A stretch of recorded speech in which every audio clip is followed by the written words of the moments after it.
আসসালামু আলাইকুম। কেমন আছেন সবাই? আশা করছি সবাই ভালো আছেন। আমার শেষ যে আইএফআইসির টিএসওর জন্য ইনিশিয়াল ভাইবার যে ভিডিওটি ছিল সেখান থেকে অনেকেই আমার কাছে নক করেছে এবং আমার পিডিএফটা নিয়েছে। আশা করছি আপনাদের সবার ইনিশিয়াল ভাইবাটা অনেক ভালো হয়েছে এবং সকলে আশা করছেন যে আপনারা রিটেনের ডাক পাবেন আর কি। তো আপনাদের রিটেন প্রিপারেশান নিয়ে আজকে একটু কথা বলবো। আমার যে এক্সপেরিয়েন্স, আমার পরীক্ষায় কি কি প্রশ্ন এসেছিল সেগুলো আপনাদের সাথে একটু শেয়ার করব, যাতে করে আপনারা প্রশ্নের প্যাটার্ন সম্পর্কে একটু ধারণা পান। যেহেতু এগুলো মার্কেটে আসলে অ্যাভেলেবল নাই, তেমন কোনো বইও পাওয়া যায় না। সো আপনাদেরকে অবশ্যই যারা এর আগে পরীক্ষা দিয়েছে তাদের কাছ থেকে এই ইনফরমেশনগুলো গ্যাদার করতে হবে। তো আমি আমার এক্সপেরিয়েন্সটা আপনাদের কাছে শেয়ার করব, আর সাথে আমি যেভাবে প্রিপারেশান নিয়েছিলাম প্লাস আমার প্রিপারেশানের সময় আমার সিনিয়র বা আমার যারা ফ্রেন্ড আমার আগে পরীক্ষা দিয়েছিল তাদের কাছ থেকে আমি অনেক ইনফরমেশন নিয়েছিলাম। তাদের কাছ থেকে শোনার চেষ্টা করতাম যে কী ধরনের প্রশ্ন আসে। সব মিলিয়ে আসলে আপনাদেরকে একটা ধারণা দেওয়ার চেষ্টা করব। তো আশা করছি রিটার্নের জন্য আপনাদের আর কোথাও আর কি দৌড়াদৌড়ি করা লাগবে না এই ভিডিওটি দেখলে। তো এখানে আমার আর কি নিজের মতামতের বিষয়টা এখানে লেখা আছে, পিডিএফটা আপনারা চাইলে নিতে পারবেন। ভিডিওটা আমার হোয়াটসঅ্যাপ নাম্বার দেওয়া থাকবে, ওখানে আমার হোয়াটসঅ্যাপে ভিডিওটা জাস্ট শেয়ার করবেন এবং একটা লাইক দেবেন, এই কারণে যে আমি আপনাদেরকে একটু হেল্প করতেছি। জাস্ট আমার বিনিময় হিসাবে একটা রিয়াকশন দিলে আমার ওইটা ভালো লাগবে। এবং জানেনই তো, যেহেতু অনলাইনে কাজ করতে হলে আমার একটা ইন্সপিরেশনের দরকার আছে। সো যাই হোক, আমরা বিষয় নিয়ে কথা বলবো। সো রিটেনের বিষয়টা হচ্ছে, যারা 3 থেকে 6 মাস বিভিন্ন জব প্রস্তুতি নিয়েছেন, বিসিএস হইতে পারে, ব্যাংক হইতে পারে, বা যে কোনো সরকারি চাকরি বেসরকারি চাকরির জন্য আপনারা যদি প্রিপারেশন নিয়ে থাকেন, 3 থেকে 6 মাস পড়ালেখা করেছেন, এমন মানুষদের বা স্টুডেন্টদের আইএফআইসি টিএসও পরীক্ষা নিয়ে খুব বেশি চিন্তা ভাবনা করার আসলে দরকার নাই। যদি এমন হয়ে থাকে তাহলে আপনাকে আর এই ভিডিও কষ্ট করে দেখার দরকার নাই। আপনি ফোকাস রাইটিংটা একটু ভালো করে লিখবেন, যতটুকু জায়গা দিবে ফুল লেখার চেষ্টা করবেন, জায়গা খালি রাখবেন না, ঠিক আছে? এটা আপনার জন্য পরামর্শ শেষ। যারা প্রিপারেশন নেননি তাদের জন্য আর কি একটু পড়ালেখা করার প্রয়োজন পড়বে। আগেই বলে রাখি, টিএসওর পরীক্ষাটা খুব বেশি কঠিন কোনো পরীক্ষা না। এটা কোনো সরকারি চাকরির বা আপনার সমন্বিত গভর্নমেন্ট ব্যাংকের যে পরীক্ষাগুলো হয়, যে ফোকাস রাইটিং আসে, যে রিটেন অংশের পরীক্ষা হয়, এত কঠিন কোনো কিছু না ভাই, ঠিক আছে? সো বেশি টেনশনের কিছু নাই। এরপরেও আমার যে অভিজ্ঞতাটুকু আছে ততটুকু আর কি, যেগুলো আমার পরীক্ষা এসেছিলো সেগুলো আপনাদের সাথে একটু শেয়ার করি আর কি। বাংলা থেকে আপনাদের এখানে যেহেতু টোটাল ইয়েটাই আপনার রিটেন, এমসিকিউ নাই, সো এখানে যেগুলো আসবে সব রিটেনই আসবে। প্রথম আপনি বাগধারাটা একটু পড়বেন। যদি আপনার পড়ালেখা বাগধারা করা থাকে তাহলে খুব বেশি কঠিন কোনো বাগধারা এখানে আসবে না। আপনি চেষ্টা করবেন এটা পড়ার জন্য। আপনি যে কোনো একটা মানে চাকরির প্রিপারেশনের যে বই আছে, বিগত প্রশ্নগুলা পিছন থেকে পড়ার চেষ্টা করবেন, যেহেতু এখানে রিটেন এবং মুখস্থ করবেন। এখানে এমসিকিউ তো আর এমসিকিউ আকারে আসলে যেটা বোঝা যায় আর কি, এভাবে আসবে না। আপনি বিগত প্রশ্ন যেগুলো আছে ওইগুলো মুখস্থ করবেন। যদি আরেকটু শর্ট প্রয়োজন হয় আপনি একটা কাজ করতে পারেন, 9-10 যে মাধ্যমিকের বইটা আছে ওখানে কিছু বাগধারা দেওয়া আছে, ওইগুলো পড়তে পারেন। আমি পরীক্ষা দিয়ে যেটা বুঝতে পারছিলাম, নর্মালি আমরা 9-10 যেগুলো পড়ি ওখান থেকেই আসছিলো, মানে খুবই পরিচিত আর কি। হ্যাঁ, এটা সেম কথা এক কথা প্রকাশের ক্ষেত্রেও আপনি ওই একই বিষয় ফলো করতে পারেন। যে কোনো চাকরি পরীক্ষার বিগত প্রশ্নের মধ্যে থেকেও যেগুলো খুবই সহজ, ঠিক আছে, সেগুলাই আর কি আপনাকে একটু বেশি ফোকাস করতে হবে। আর শব্দার্থ বিপরীত শব্দ এখান থেকে আপনাদের প্রশ্ন আসতে পারে, ঠিক আছে? এই যে বাংলার বিষয়টা এখানে ম্যাক্সিমাম টাইম এগুলো আসে না আর কি। আমার সময় আসছিল, এই জন্য আর কি আপনাদের সাথে শেয়ার করা। কিন্তু অনেক এক্সামের পরীক্ষায় কিন্তু বাংলা থেকে এই কোশ্চেনগুলো হয় না আর কি, মানে বাংলা থেকে কোশ্চেন হয় না, ঠিক আছে। ম্যাথ আপনার হচ্ছে ইংরেজি, ফোকাস রাইটিং এগুলো থেকেই হচ্ছে কোশ্চেন করা হয়, সরি। এরপর হচ্ছে আপনার Bangla focus writing. Bangla focus রাইটিংয়ের জন্য আপনারা একটা কাজ করতে পারেন, সেটা হচ্ছে যে কোনো একটা ব্যাংকের বই থেকে আপনার হচ্ছে ব্যাংক রিলেটেড, মানে ব্যাংক রিলেটেড যে ফোকাস রাইটিংগুলো আছে, অন্যান্য কোনো বিষয়টা, যেমন হচ্ছে বাংলাদেশের দ্রব্যমূল্যের যে বৃদ্ধি, এটা কিন্তু ব্যাংক সেক্টরের বিষয় না, মানে ব্যাংকের জন্য গুরুত্বপূর্ণ এটা, বাট আইএফএসি ব্যাংকের জন্য আপনার ওই ধরনের এত বেশি আসলে রিটেন পড়ার দরকার নাই ডিটেলসের। আপনি হচ্ছে একদম ব্যাংক রিলেটেড, যে ব্যাংকিং সেক্টর ইন বাংলাদেশ, হ্যাঁ, তারপর হচ্ছে আপনার কী বলা যায়, impact of banking sector in developing of Bangladesh, ঠিক আছে, ইন ডেভেলপমেন্ট অফ বাংলাদেশ, এই ধরনের যেগুলো আছে। তারপর হচ্ছে আপনার IT sector and banking sector nowadays, এগুলো হচ্ছে রিসেন্ট টপিক আর কি, মানে ব্যাংকিং সেক্টরের সাথে আইটি সেক্টরের কী ধরনের মানে কোলাবোরেশনগুলো হচ্ছে আর কি, এগুলা। এরপরে হচ্ছে ব্যাংকিং সেক্টরে এখন বর্তমানে এনপিএল নিয়ে একটা অনেক বেশি কথাবার্তা হয়, এগুলা মানে ব্যাংকিং সেক্টরের বাইরে আপনি কোনো কিছু পড়বেন না, ঠিক আছে। এই তো, তারপর হচ্ছে আমরা ব্যাংকিং সেক্টরটা কীভাবে কাজ করে, ফাংশন অফ ব্যাংকিং সেক্টর, এগুলো পড়বেন। মানে ব্যাংকিং সেক্টরের বাইরে বেশি কিছু পড়ার দরকার নাই, একটা এখানে আবার দুইটা জিনিস আসে, ঠিক আছে, যে কোনো একটা আপনাকে লিখতে হবে।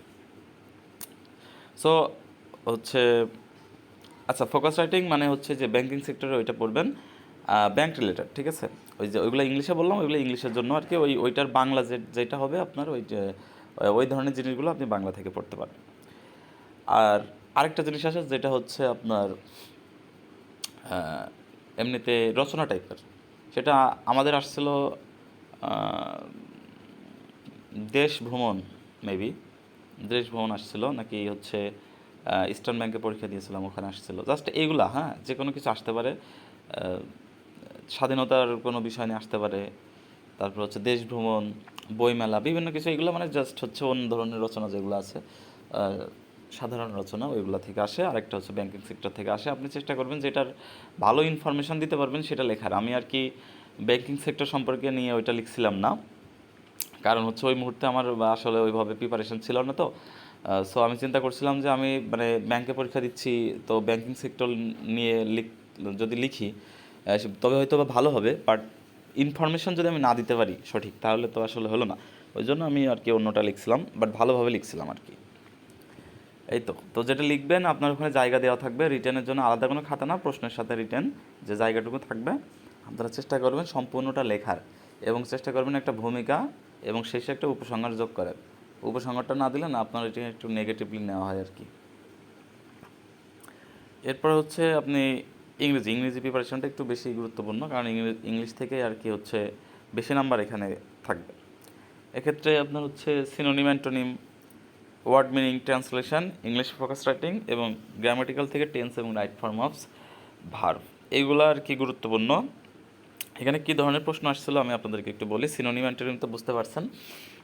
ওয়ার্ড মিনিংটা হচ্ছে একটা মানে 10টা হচ্ছে বা 5টা হচ্ছে বাংলা শব্দ দেওয়া ছিল, ওইটার ইংরেজি করতে হবে, এবং 5টা ইংরেজি দেওয়া ছিল, সেটার হচ্ছে বাংলা করতে হবে। এগুলো খুবই সহজ, হ্যাঁ, এগুলো খুবই সহজ। যেমন হলো আপনাকে যদি এমন আসতে পারে যে উপযুক্ত, উপযুক্তটা আমাদের আসছিল, এবং আমরা হলো আলোচনা করছিলাম পরীক্ষায় ঢোকার আগে, আমরা 3-4জন ফ্রেন্ড গিয়েছিলাম একসাথে পরীক্ষা দিতে, আমাদের সিনিয়ররা ছিল, আমরা আলোচনা করছিলাম মানে এক্সাম রুমে ঢোকার আগেই, যে ভাই এই ধরনের প্রশ্ন কিন্তু আসে। তো দেখছি যে আর কি এটা আসছিল, ওইটা ওই জন্য আর কি মনে আছে।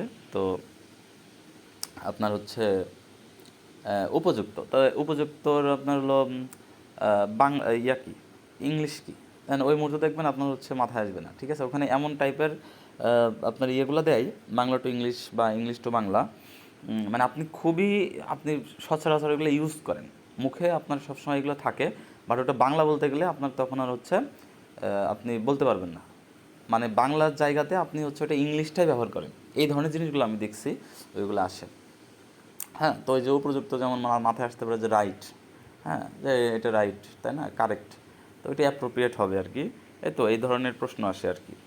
এরপর ট্রান্সলেশন, বাংলা থেকে ইংলিশ আর ইংলিশ থেকে বাংলা, 5 মার্ক আর 5 মার্ক, 10 মার্ক থাকবে। ট্রান্সলেশনের জন্য আপনারা হচ্ছে যে কোনো একটা ট্রান্সলেশন বই ফলো করতে পারেন। এক্ষেত্রে হচ্ছে আপনারা চেষ্টা করতে পারেন 9-10 বইয়ের ওই যে আপনাদের হচ্ছে সারমর্ম দেওয়া থাকে, হ্যাঁ, মানে সারমর্মের যে মেন যে এটা প্রশ্নটা থাকে ওইটা ছবি তুলে আপনি হচ্ছে চ্যাট জিপিটিতে দিতে পারেন কয়েকটা, ঠিক আছে, যে কোনো টপিকের কয়েকটা হচ্ছে আপনি চ্যাট জিপিটিতে দিয়ে ওইটার হচ্ছে ট্রান্সলেশন করে কয়েকদিন প্র্যাকটিস করতে পারেন আর কি। মুখস্থ করে তো হবে না, যা কারণ হচ্ছে এখানে তো আপনি কমন পাবেন না, জাস্ট বোঝার চেষ্টা করবেন কীভাবে লিখবেন। আমার যতটুকু মানে আমার নিজের পারসেপশনটা আর কি বলছি, ওইগুলা আপনি হচ্ছে ওই সারমর্ম যেগুলো আছে ওইগুলা ওখানে দিয়ে আপনি ইয়ে করতে পারেন, ওই ধরনের জিনিসে আসি আর কি। মানে এটা আমাকে কেউ বলে নাই, বাট হচ্ছে আমি পরীক্ষা দিয়েছি এবং এর আগের প্রশ্নগুলো দেখে আমার কাছে যা মনে হয়েছে আর কি।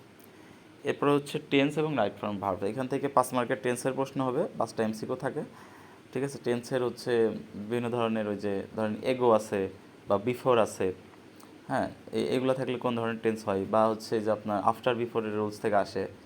তারপরে হচ্ছে আপনার মানে টেন্সের আজ যেগুলো আছে বিভিন্ন, এই যে আপনার হচ্ছে প্রেজেন্ট পারফেক্ট টেন্স থেকে একটা প্রশ্ন হবেই, পাস্ট পারফেক্ট টেন্স থেকে একটা প্রশ্ন হবে, এই তো এগুলা। আর হচ্ছে রাইট ফর্ম অফ ভার্বস হচ্ছে ওই যে আপনি ইয়ে করবেন, ইট ইজ হাই টাইম আছে, তারপর হচ্ছে look forward to, in addition to, তারপর হচ্ছে আপনার 2টা ভার্ব থাকতে পারে পরপর, প্রিপোজিশনের পরে যেটা হয় আইএনজি। মানে এই যে এরকম বেসিক কিছু হচ্ছে আপনার টেস্ট ওরা নিবে, যাতে মানে বোঝার চেষ্টা করবে যে আপনি মোটামুটি গ্রামাটিক্যাল সম্পর্কে ধারণা আছে কিনা। বাট খুব বেশি যে রাইট ফ্রম ভার্বস কঠিন কোনো কিছু আসে ওই ধরনের কোনো কিছু আসে না। আমি যেগুলো বললাম আর কি এগুলো আমার প্রশ্নে আসছিলো, এই জন্যই আর কি মাথায় আছে, সেগুলোই বললাম। এবার ম্যাথের জন্য একটু আপনাদের হচ্ছে ইয়ে করতে হবে। ম্যাথ হচ্ছে রিটেন আসবে 20 মার্ক, ঠিক আছে, 2টা ম্যাথ আসবে, 2টা ম্যাথ করতে হবে। আচ্ছা, এখান থেকে আপনি এই যে এখানে হচ্ছে simple interest, compound, simple ratio, এই যে অনেকগুলো চ্যাপ্টার উল্লেখ করা আছে, এই চ্যাপ্টারগুলো আপনারা বেসিক ম্যাথ থেকে বা যে কোনো ম্যাথ থেকে সহজ সহজ ম্যাথ এই রিটেন আকারে দেখে যাওয়ার চেষ্টা করবেন, ঠিক আছে। খুব বেশি কঠিন ম্যাথ আসবে না, বাট হচ্ছে রিটেন তো, রিটেনের জন্য একটু রিটেনের ইংলিশে লিখতে হবে, একটু হচ্ছে দেখে যাবেন আর কি, এই ম্যাথগুলো দেখবেন। সো এই পিডিএফটা আপনারা চালিয়ে নিতে পারবেন, হ্যাঁ। আপনারা হচ্ছে আমি হোয়াটসঅ্যাপ নাম্বার দিয়ে দেবো নিচে, ডিসক্রিপশন বক্স থেকে নিতে পারবেন, ওখানে নক দিবেন এবং ভিডিওটা একটু আমার শেয়ারে দিবেন, আমি বুঝতে পারবো যে হচ্ছে আপনি আমার মানে এই ভিডিওর যে পিডিএফটা আছে ওইটা চাচ্ছেন আর কি, হ্যাঁ, কারণ অনেকগুলো ভিডিও আছে তো। আর হচ্ছে চাইলে একটা লাইক করে দিতে পারেন, এটা আপনার কাছ থেকে আমি জাস্ট একটা বিনিময় হিসেবে নিচ্ছি আর কি, যে আমার সময় আপনার পিছনে খরচ করলাম আপনাদের উপকারে, জাস্ট আমার ভালো লাগা থেকে এগুলো আমি শেয়ার করি, আপনাদের উপকারে আসলে আমার ভালো লাগবে। তো আমি যেন মানে একটু ইন্সপিরেশন পাই, সেজন্য আর কি একটু লাইক দিবেন, আর হচ্ছে ভিডিওটা আমার শেয়ার করলে আমি আপনাদেরকে পিডিএফটা দিয়ে দেবো, ঠিক আছে। ভালো থাকবেন সবাই, রিটেন প্রিপারেশন নেবেন। আরও অন্য অন্য আপনাদের কোনো সিনিয়র থাকলে যোগাযোগ করবেন, সকলের সাথে কথা বলবেন, 2-1টা প্রশ্ন যদি তাদের কাছ থেকে চিন্তা করে নিতে পারেন জিজ্ঞাসা করে, তাহলে আপনার এগুলো ম্যাক্সিমাম টাইম রিপিট হয় আর কি, হ্যাঁ। আপনার কোনো ফ্রেন্ড যদি এর আগে পরীক্ষা দেয় বা হচ্ছে সিনিয়র কেউ পরিচিত কেউ থাকে, সেখান থেকে আপনারা কথা বলবেন সবার সাথে ফোন দিয়ে বা যে কোনোভাবে যোগাযোগ করে শোনার চেষ্টা করবেন যে কী আসছিল, তাহলে একটা ভালো ধারণা পাবেন আর কি। আমি তো আমার বিষয়গুলো আপনাদেরকে বোঝালামই। যাই হোক, ভালো থাকবেন সবাই।